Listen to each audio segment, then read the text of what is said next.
The morning they tried to have me arrested on my own land, I was standing under my father's flag, coffee steaming in my hand.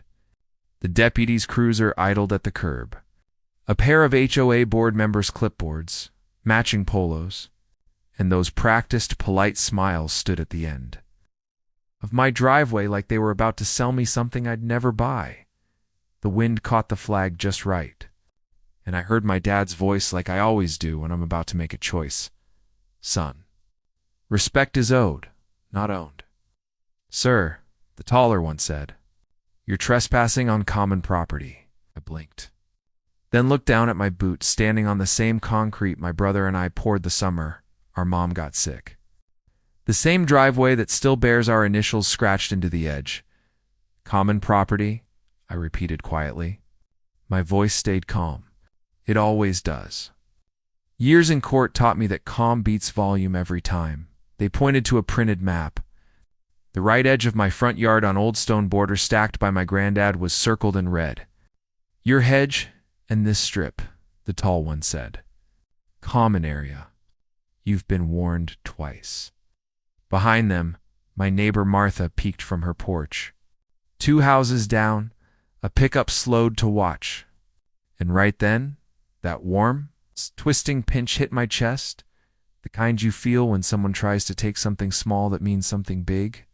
It wasn't just a hedge. It was my granddad's line. My father's Saturday mornings with clippers and country music. It was the patch of earth where my son took his first steps on grass. The shorter man raised his phone. We'll need you to step off the area, sir. No, I said. Not today. They called the deputy. I set my coffee on the hood of my old Ford and waited. The deputy's steady kind of man, one I knew by first name, stepped out and looked at the map. Then at the stones, then at me. Morning, Judge, he said softly. The clipboards froze. Their eyes flicked toward me like they'd misheard. Morning, I said. You got a trespass complaint? He nodded. Want to talk inside? No. Let's do it right here, where the wind can hear us. I turned back to the board. When did this become common area? They stood taller, the way people do when they've practiced looking official in the mirror. Last month, the tall one said. New maintenance plan. Voted in. It's in the newsletter. Show me the recorded plat change, I said. The what? The county recorder's office, I said evenly. If it changed, it's recorded. Where's the document? The shorter one blushed, mumbling something about it being pending. The taller one puffed up. Sir, the HOA rules are binding. Rules are binding, I said. So are deeds. The deputy shifted his weight. The street went silent. Even the birds paused. A week earlier, I'd asked for the HOA financials after they fined me for a flag light, one that was fully allowed under their own rule book. They'd smiled me off. The president patted my shoulder and said, Remember, you're part of a community. Not the courts. He said it like I was some problem to be tucked away on a shelf. And now, here they were, calling a deputy on me standing under the same flag. They tried to shame me for lighting. That steel pinch in my chest hardened into something else. Not anger, but yet. Something slower, stronger. Resolve, deputy, I said. Do you have a trespass affidavit signed by the property owner? He glanced at them. He doesn't need one, the tall man blurted. We're the association. You're a corporation, I said. Not the title holder of my lot. I tapped the stone line with my boot. And you sure as hell aren't the title holder of these rocks. The deputy cleared his throat. Just here to keep the peace, he said. Then, to them. Do you have any paperwork proving this strip is HOA owned?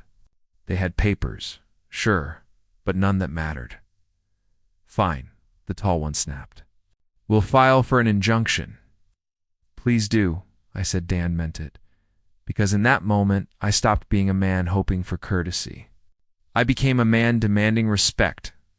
That night, I walked the property line with my grown son flashlight in hand.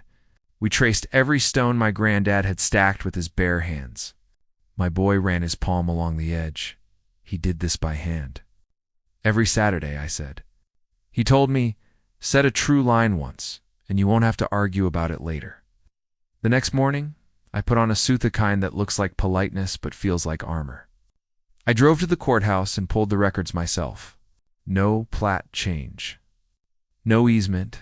Nothing. Just a memo in the HOA minutes about expanding greenways to enhance community cohesion. Cohesion. I've seen that word used to take a lot of people's breath away, and then I saw it. A lien filed against a neighbor last year, repeated violations. The number beside it was big enough to break a family. 2 days later, I found a notice taped to my door. Trespass. Hedge removal ordered. $200 per day until compliant. I poured another cup of coffee and sat on my steps. Let the anger pass. Let it drain into something calm. Then I wrote a letter. No emotion. Just truth, sharp and steady. I cited their own covenants, the recorded plats, the state statutes they never read, and the case law they never understand until it hits them. I requested a hearing public, recorded by their own rules. They set it for Thursday at 6 p.m. Word got around. It always does. By the time I walked into that community room, it was standing room only. Folks in work boots. Moms with toddlers. Retirees clutching printouts. Even Martha was there, front row. The board sat behind a folding table, gavel and all. The president wore that same dentist smile. Before we begin, I said, I need to disclose something. A murmur rippled. I'm not here as a judge. I'm here as a homeowner, a neighbor. But you should know I am a judge in this county, which means I know where authority starts and where it ends. The president's smile cracked. His eyes darted. I set a folder on the table. Let's make this clear. You don't own my land. You don't own my stones. You don't own my memories. You maintain the pool. You plan the potlucks. You do not redraw lines carved by steadier hands without recording it with the people. The room went still. Then I listed their violations. Open meeting laws. Improper fines. Record failures. I read the statutes the way a pastor reads the book, steady and unshakable. The president banged his gavel. Moving to new business? He said. No, I said. We're not. I handed him a petition. 26 homeowners calling for a special election and a full audit. You can schedule it tonight or we can do it in a courtroom with brighter lights. Anger, fear. Then the look of a man calculating his losses. He turned to his lawyer, young, nervous, whispering fast. Finally, the president sighed. We'll schedule the election, he said, and the audit. I added. He nodded. And then from the back of the room, clapping, slow, then more hands. Not celebration, relief. A sound that said we belong to each other again, not to a board. They dropped the fine. The deputy stopped by a few days later, grinning through his window. Heard you gave them a civics lesson, he said. Just read their own rules to them, I said. 2 weeks later, a letter came from there. Attorney offering to clarify boundaries if I'd reconsider the tone of future communications. I set it under my coffee cup to keep it from blowing away and smiled at the flag that evening. My son and I restacked a few of those old stones that had shifted with time. He placed the last one himself. Set it true, I told him. And he did. The special election came in August. People who'd never spoken before stood up, voices shaking, stories trembling. Not about hedges. About dignity. About a man fined while his wife fought chemo. About a widow who paid out of fear. We voted. New board. Fresh eyes. A treasurer who balanced the books the old way and smiled with her whole face. They asked me to advise. I declined.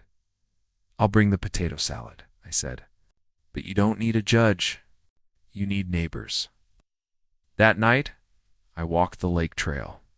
The sprinklers ticked in rhythm. A kid on a scooter waved. I waved back. For the first time in years, my shoulders felt light. Just as when it comes right, doesn't shout. It settles. It returns edges to where they belong. It lets the porch be a porch again. And here's the lesson, carried out of it. Sometimes the line you defend isn't wood or stone. It's the memory of the hands that set it, and the promise you make to keep it true. Have you ever faced an HOA like this? Tell me your story in the comments. I read every one. And if you believe some fights are worth having, hit subscribe, and let's stand up together.